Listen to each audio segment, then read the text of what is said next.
Alright, so let's build out a really simple endpoint which lists out all of our parent categories and their children. Okay, so the first thing that we need to do, if we just go ahead and make a controller, is make a controller. So let's make a controller inside of a categories directory, and we'll call this category controller. Pretty straightforward. So if we just come over to our API routes, let's get rid of this test route that we created earlier. Let's go ahead and create a root resource for this. I'm a fan of root resources just to keep things nice and tidy.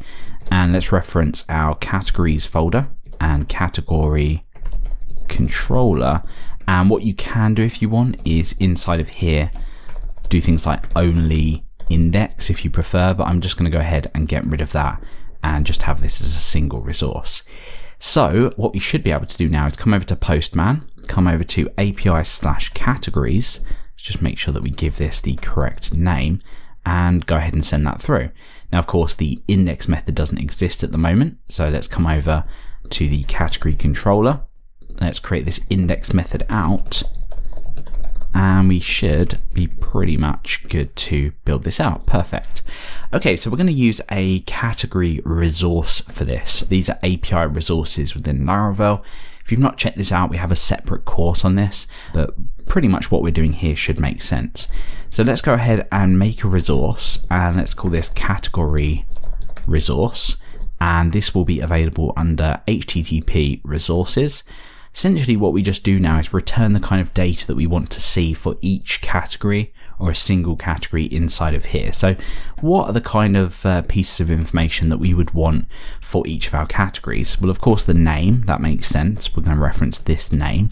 As we pass this in, this will be available as this because it will have a dynamic getter for the item you're trying to get, and that'll make sense in just a second. And let's also say this slug. So let's just keep it as simple as possible for now, just so we can test this out. So inside of here, we're going to go ahead and return a category resource. We're going to use a collection because we have a collection of resources. And then inside of here, we're going to go ahead and pass in category get. So of course, this returns a collection. We pass that into here. And then for each of them categories in that collection, we grab the name and the slug and we output them. So let's pull in the category resource, pull in the category model, and head over to Postman, and sure enough we have an endpoint of the data that we need eventually for the client. So really straightforward to get this working, but of course we have a issue if this is a parent of this one just here. So if we just send that through, of course we see the following. So we want to make sure that we're only grabbing out the parents. So let's go ahead and send that across, and sure enough that works. Now, we also want this to be orderable. So we want this to show in the order that we've specified inside of the database. Orderable does not exist, so that should be ordered. Let's go ahead and send that through. And there we go. So that will be ordered and it will only show the parents. Now, the next thing we want to do is output the children. So we have one child at the moment. So let's say children. Now, how are we going to do this? Well, children could be many. We could have many children. So all we're going to do inside of here is say category resource collection, and we're going to say this children, like so. So let's go and pull the, well, we don't need to pull the namespace in for that because we already have it, but let's do that anyway. And let's send that across, and sure enough, simple as that, we now have the children. Now you'll notice that we actually have an empty children property inside of here, and that is because this will just kind of go down and down and down until we get to having nothing. Now the way to get around this is to say this when loaded children, and that means that we're only ever going to show the children if we eager load in the children at the point of grabbing these out of the database. So if I send this across now, notice that we don't have them children available, and that's because we've not eager loaded them over in our controller. So we're going to say with children, and if you had multiple levels of children, you could say children.children and so on and so forth. So depending on how many levels of children you actually had here. So let's go ahead and send that across, and sure enough we see the following, but we don't get that extra child empty array inside of here. So that is the basic endpoint. Let's go ahead and write some tests just to make sure that everything here is working. And this is of course going to be a feature test because we're going to be sending a API request through to actually see that response. So let's go and create a test inside of here. So let's say PHP artisan make test, again into categories. I'm going to call this category index test. Now throughout the course, and I typically do this when I'm building any project, the way that I structure tests is of course put it in the category that it belongs in. We could have other tests that relate to categories, and then I have category, which is of course the name of the endpoint, index, which is what we're testing, and then of course all tests are going to have test at the end of them. So let's go ahead and create this test out, and let's come over to our feature tests, over to categories, and think about what we want to see. Now really the first thing that we want to test for is that it returns a collection of categories. I tend to keep these tests quite lightweight. You can go in and iterate through and make sure that we have lots of different categories, but I tend to do the following. So let's say it returns a collection of categories. This is really just a kind of basic test just to make sure that we're seeing the data that we expect.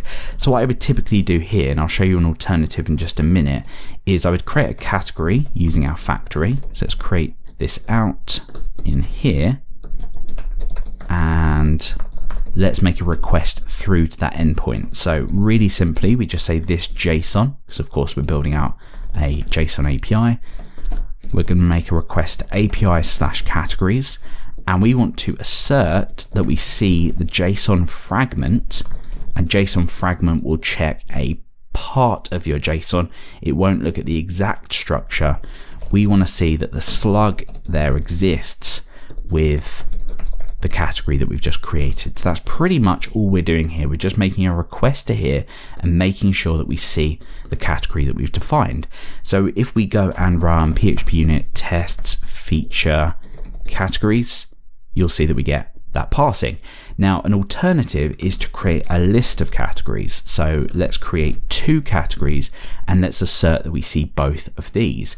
The first is going to be category get 0 slug, so that's the first category, and then we also want to assert that we see another one like so. So let's go ahead and run this, and sure enough we get a failure here, and of course that should be categories. And there we go. Now the reason that this is important is if, for example, over in our category controller, we didn't use a collection and we ended up saying return new category resource, if we just head over to here and send this across, you can see that we get an error. But if we were to say category first, that still works. And if we had our test, if we just revert our test to how it was before, so just one category, that is going to pass. So let's just open up here and run that, and you can see that that passes even though really it shouldn't do. So I'm going to leave it like this, but you may wish to go ahead and for anything that you have a collection of items for, go ahead and check each one exists. The other option is to create a loop. So you could say categories 2, and then you could create the response here. And to make it a little bit tidier, you could say for each, or you could say categories each, like this. Use the response, so bring the response into here, and you can pull your assertion into here like that. And you can say, assert that the response has the JSON fragment with the category you're currently iterating through. So that's going to work in exactly the same way. If we just go ahead and run that test, sure enough, that works. The only problem with this is we create an extra assertion, but it doesn't really matter too much. So let's just leave it like this. Actually, I think this is better just to make sure that we are outputting a real list of categories. Now, although we've created a unit test to check that we can return only parents, that doesn't solve the problem of the following. We could just get rid of this, or we could get rid of the ordered. So we're going to create 2 more tests to check that we only return parent categories, and we're going to test that categories that we've returned are ordered. So let's go ahead and copy this test just down here, and the next test that we are writing out is it returns only parent categories. Pretty straightforward. So let's get rid of all of this. Let's create out a single category inside of here. And what do we need to do? Well, we can go ahead and say category children, save, and then in here at the same time assign the subcategory to a new category that we're creating. And then essentially what we want to do is just make sure that when we make a GET request, so this JSON GET API categories, in fact, we don't even need that extra variable in there. We want to make sure assert JSON count of data is 1. So the first argument is what you expect to see, and the second is where you expect to see it. Now, the reason that this works is, of course, over in here, data, when we have multiple items here, will contain an array. So if we just send this through, we have an array of lots of different things because we have a collection of items. Now, we want to make sure that we only have one in here because we've only created one parent category and then we've created a child category. So if we go ahead and run these tests and we make sure that we fix up, where is that? There we go. Let's run that again. Sure enough, that passes. So if we, for example, come over here and get rid of the parents, that will fail because it will see 2 items inside of the main data. So really straightforward test there. Okay, so the next one is test that it returns the categories in their order. And this is very similar to what we did for our unit test. So let's create this last test and then we can move on. So test it returns categories ordered by their given order. So that's pretty straightforward. And of course, we want to create a single category in here like we did for our unit test with an order of 2. Then we want to create another category inside of here with an order of 1. And we want to check that the order of these is correct. So how do we do this? Well, we can actually say assert C in order. This isn't specifically related to JSON, but what we can do is we can say, well, within this array, the first item should come first, so that should be another category slug, and the second item should come second. So we expect to see in that response, regardless of the fact that it's JSON or not, we expect to see this slug first and then this slug second. So we're going to say category slug, and that should just about do it. So let's go and run our tests, and sure enough, they pass. Let's just go ahead and rerun everything again, and we are pretty much good to go. So that is our category index and the tests to back it up.